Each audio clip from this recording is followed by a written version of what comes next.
Assalamualaikum warahmatullahi wabarakatuh. Baik, pada hari ini saya akan berkongsi berkenaan dengan hukum Kirchhoff. So, apakah itu hukum Kirchhoff? Baik, hukum Kirchhoff ni untuk pengetahuan semua ialah satu hukum ataupun satu kaedah yang digunakan untuk memudahkan pengiraan voltan, arus dan juga rintangan dalam sesuatu litar elektrik. Biasanya hukum Kirchhoff ni digunakan bila litar itu sedikit kompleks. Kalau kita tak boleh guna cara biasa, kita akan guna kaedah Kirchhoff. So, hukum Kirchhoff terbagi pada dua. Yang pertama ialah hukum arus Kirchhoff. Kita panggil bahasa singkatannya HAK, hak. Dan juga yang kedua adalah hukum voltan Kirchhoff ataupun HVK. Hukum arus Kirchhoff dan juga hukum voltan Kirchhoff ni ataupun hukum Kirchhoff ni sebenarnya dia diwujudkan ataupun berjaya diungkapkan berdasarkan asal daripada hukum Ohm, iaitu V sama dengan IR berdasarkan pada hukum Ohm. Baik, kita ulang sedikit berkenaan hukum Ohm. Hukum Ohm adalah V sama dengan IR. Kita ingat ini adalah satu litar yang simple, litar yang mudah berkenaan dengan V sama dengan IR, iaitu V adalah voltan, R adalah rintangan dan juga I ataupun arus yang mengalir dalam satu litar secara lengkap. Jadi V sama dengan IR, voltan sama dengan hasil darab arus yang mengalir dalam litar dan juga rintangan yang ada dalam litar tersebut. Jadi itu adalah hukum Ohm. Baik, berkenaan dengan hukum arus Kirchhoff.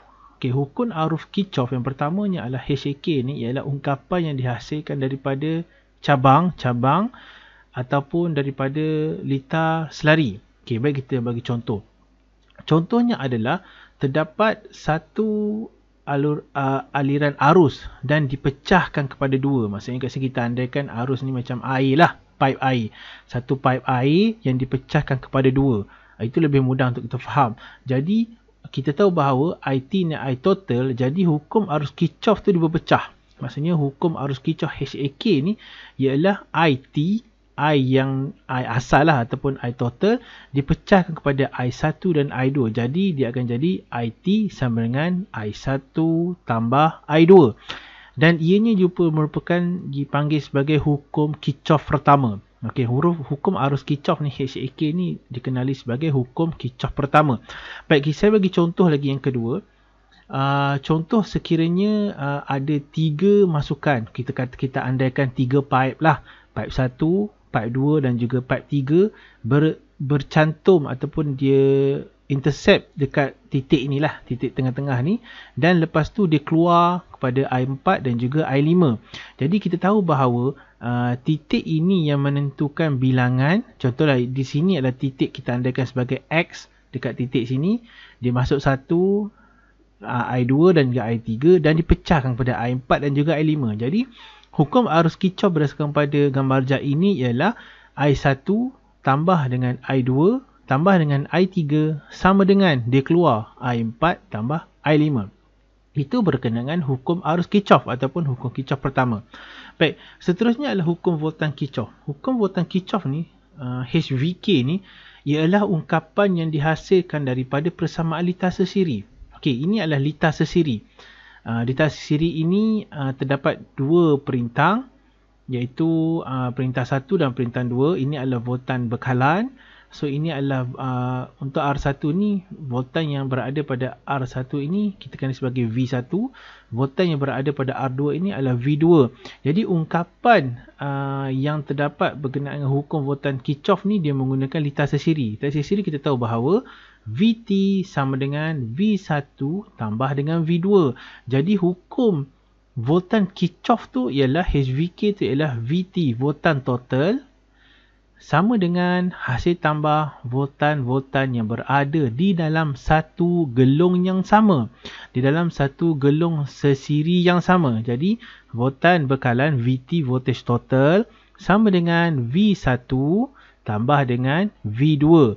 Jadi ianya juga dikenali sebagai hukum Kirchhoff kedua. Jadi kat sini boleh kita rumuskan hukum Kirchhoff itu terdapat dua. Hukum Kirchhoff yang pertama adalah hukum arus Kirchhoff ataupun HAK, iaitu IT, I masukan sama dengan I keluaran. IT sama dengan I1 tambah I2. Contoh masukannya ada 3. Macam tadi contoh sebelum ni, I1 tambah I2 tambah I3. Masuk keluaran dia adalah 4. Contoh, so I4, I4 tambah I5 tambah I6 dan juga I7. Jadi kat sini voltan masukan sama dengan arus masukkan sama dengan arus keluaran. Itu berkenaan hukum Kirchhoff pertama. Okey, hukum Kirchhoff kedua adalah hukum voltan Kirchhoff.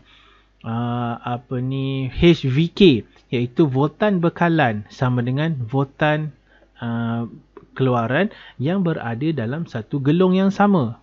Sebagai contohnya adalah voltan pada litar sesiri, iaitu voltan bekalan sama dengan V1 tambah V2. Kita tahu bahawa untuk lebih mudah, hukum voltan Kirchhoff ni adalah untuk litar yang satu gelong, iaitu berada pada satu gelong saja.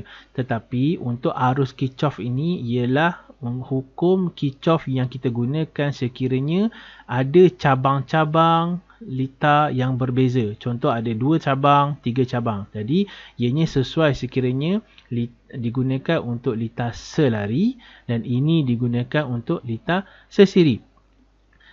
Jadi sekiranya contoh-contoh sekiranya kita nak analisis litar, sekiranya terdapat soalan berkenaan litar yang perlukan kita menggunakan hukum Kirchhoff, baik, kita akan buat untuk video seterusnya berkenaan dengan cara-cara nak menggunakan analisis Kirchhoff dalam analisis litar elektrik. Baik, itu sahaja untuk video kali ini, video pengenalan berkenaan hukum Kirchhoff. Jangan lupa untuk subscribe channel Omar Didik. Assalamualaikum warahmatullahi wabarakatuh. Bye.